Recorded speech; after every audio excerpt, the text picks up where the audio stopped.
Chapter 85. The Young Pharisee's Apology.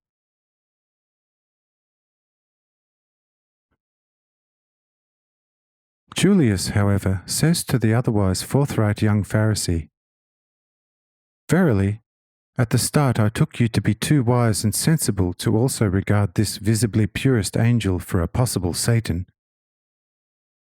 Ah, this goes beyond everything. Can you not, as a moderately reasonable man, deduce from our conversations and actions that we are not of the devil? Is according to your doctrine the devil not someone whose intention it is doing useless evil? And we constantly abhor and punish evil. Has Satan ever proved mild and merciful towards anyone? We, however, are just, merciful, and gentle towards all. How can we tolerate a Satan in our midst? Oh, you still blind fools! Have you never seen someone possessed by a demon? I have seen several, but not one that was well treated by his inhabitant. If, however, your crude foolishness regards us of the devil, for what do you take the Templars and yourselves? Which, as is well known to the better world, is completely of lies and deceptions, and the most capricious malice, with you being its servants. You yourselves admit that the temple could well serve as a school for Satan. And us, who do good upon good towards everyone out of our faithful and good hearts, you want to also regard as of the devil? Because a spirit from the heavens has given you a small sample of his immense might and power. I would therefore like to hear from you about the manifestation of what is not of the devil.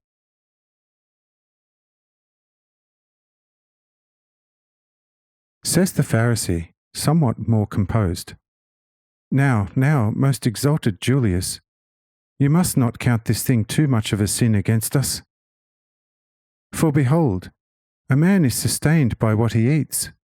Is the food good? Then the sustenance also is so. But if bad, then the nutrition is also bad. A dilapidated person who in the end eats with the pigs shall not excrete differently from pigs. And so it is with us spiritually. Our soul stomach has been fed with swine fodder for years, and the bad remnants in the soul stomach are not so easily and quickly shed as some might think. For our better views and insights, still mixed with a lot of excrement, we have of course to exclusively thank our repeated contact with the Romans and Greeks. But on returning to Jerusalem, and particularly to the temple, it is only 14 days to stupefy us again with all sorts of mystically wise-sounding phrases.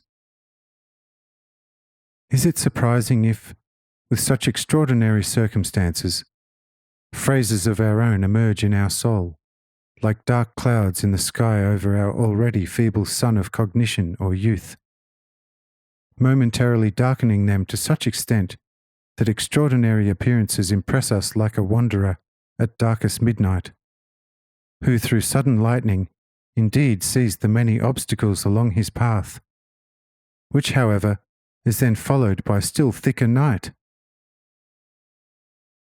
Wherefore, be patient with us, and we shall make it after a while.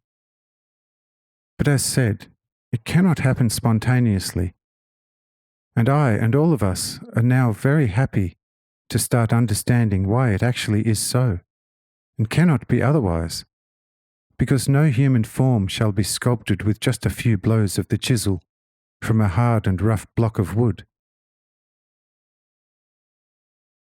We have of a truth read a fair amount about the angels of the heavens. The 3 strangers visiting Abraham were angels. There were angels with Lot.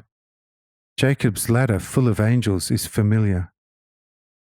Balaam's beast of burden prophesied to the prophet mishandling it of an angel's presence. Young Tobias's companion and guide was an angel. The Israelites saw the angel of death in Egypt going from house to house. Angels were seen with the 3 youths in the fiery furnace. And there is yet much more in the Scriptures about angels of God, physically and visibly communicating with man of this earth. Why should it not be possible here?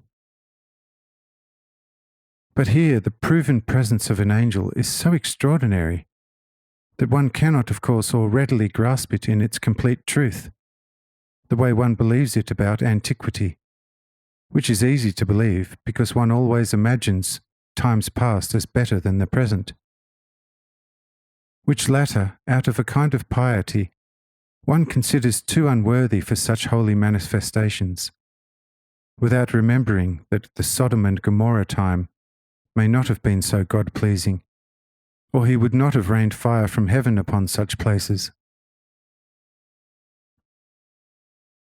In short, you have to admit that this is quite an extraordinary thing, which to our knowledge the earth has not experienced yet.